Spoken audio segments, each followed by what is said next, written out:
Hello and welcome to Callum Connect's Micro Podcast. Our guest today is Anu Verma.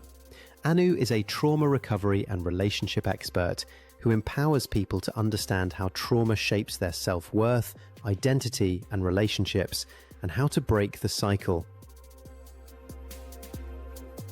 So if I had to pick one, it would be what I think of as pattern checking, pausing regularly to ask, is this a new decision or is this an old pattern playing out again? This sounds simple, but it's been genuinely critical, both in my business life and in my personal healing work, because so much of what derails us isn't bad luck or bad decisions in the moment.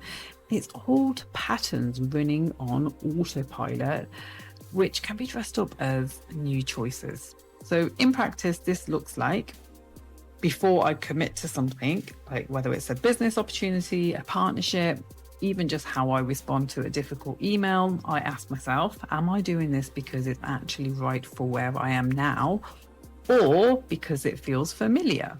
Familiar isn't the same as good. So a lot of the time, what feels familiar is actually just old. So this habit became directly out of my trauma-informed work that I do with my clients, because I spent years helping people recognize patterns from the past showing up in their present, like in relationships, in how they respond to conflict, in their jobs that they keep ending up in.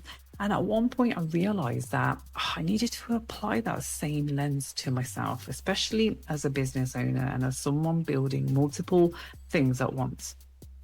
So the system around this is a pretty straightforward one. I build in regular check-in points, like weekly reviews, where I'm not just looking at what got done, but asking, did I actually make decisions from a grounded place, or was I just reacting?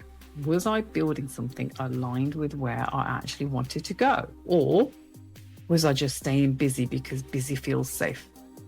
So this has been critical because it stopped me from repeating expensive mistakes, taking on the wrong opportunities, staying in situations longer than I should have, and saying yes out of obligation rather than alignment. And it's also the thing that allowed me to step into new ventures.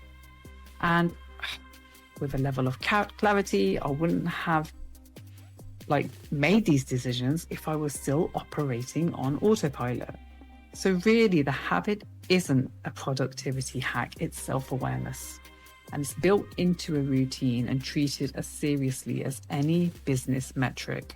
Because in my experience, that's often the actual bottleneck, not lack of opportunity, but unexamined patterns which quietly steer the ship. If you enjoyed this podcast and would like to find more inspiring information about entrepreneurs around the world doing incredible things, make your way to enterprisezone.cc.